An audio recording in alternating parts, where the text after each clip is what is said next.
2, 3, go. Hello, and welcome back to Last Yesterday Tonight. I'm your host, John P. And as many of you already know, the mayor of Chicago was elected, our beloved Rahm Emanuel. I mean, he's the champion of the minority and the lower class residents of Chicago.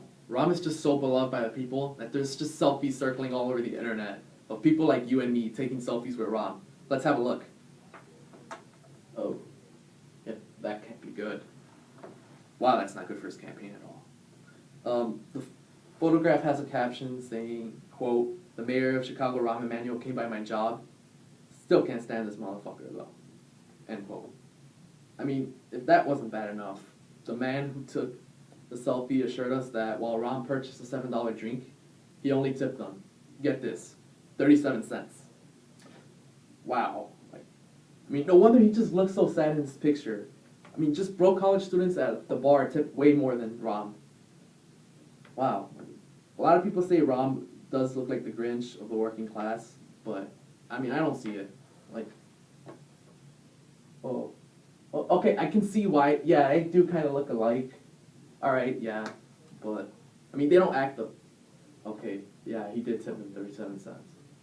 Okay, Rahm may be the Grinch, and he does look like the Grinch a lot, but I digress. A lot of other people also say other negative things about him, like say that he sucks the happiness out of all working class members. Let's have a look at the photographs to see what they have to say. Oh, yeah, I can see why people say that. Like, she doesn't even want to shake his hand. Yeah, okay, I guess he's not liked by the people at all. But, I mean, at this point, a lot of you are probably wondering, how does a man who tips 37 cents and makes everyone so miserable, how does he become a candidate? And how does he actually become mayor?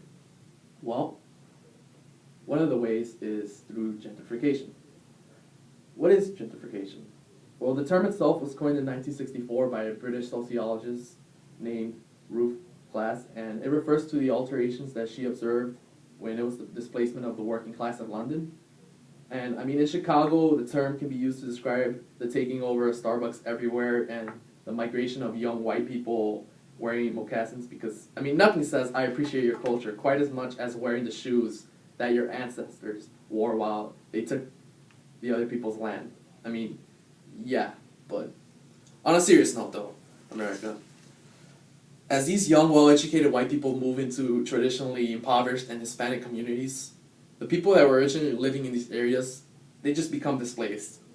They become displaced because as more wealthy people move into the community, the less wealthy people can no longer afford to live there. The market starts making more revenue and large companies start setting up in the area. For example, a theoretical neighborhood, let's call it Humboldt Park.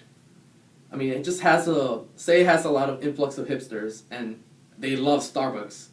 And they just love Starbucks so much that Starbucks decides to enter the community. And local coffee shops that were run by the family that was previously living there, they just can no longer compete with Starbucks because hipsters love Starbucks too much, so they're not going to buy a coffee from local neighborhood stores. So what happens? Then, since they can't compete, the local stores go out of business. And what happens because they go out of business? Then the people that were working there, the community members themselves, they have no job, meaning they can't afford to live there, so they have to move somewhere else to find a job, and that's how they get displaced. They're forced to move to other neighborhoods because of this. And then the theoretical Humboldt Park, which used to be Puerto Rican majority in the neighborhood, it won't be that anymore as soon as everyone moves out. It would be a hipster neighborhood. And I mean, yes, while you may think that it's sad that these people lose their ethnic communities, there's also a larger picture at display. And it does not only affect the ethnic and impoverished neighborhoods because their neighborhood just looks different and changed that way, but this affects us all. Because as these areas get displaced, their vote gets displaced as well.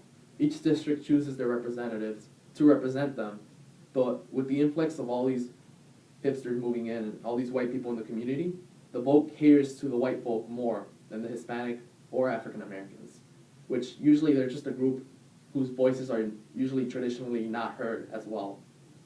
I mean, it's imperative, and it's the ideology of a democracy that everyone's voice is heard. So, I speak to you white hipsters everywhere. Stop ruining other people's neighborhoods. I mean, I'm starting a campaign against this. I'm starting Hashtag hipsters get out of my coffee shop. Because we have to stop them from moving in. If we stop them from moving in, we would stop a community not only changing completely, but it would also allow for everyone's voice to be heard, and the vote won't be displaced. John Oliver, signing out.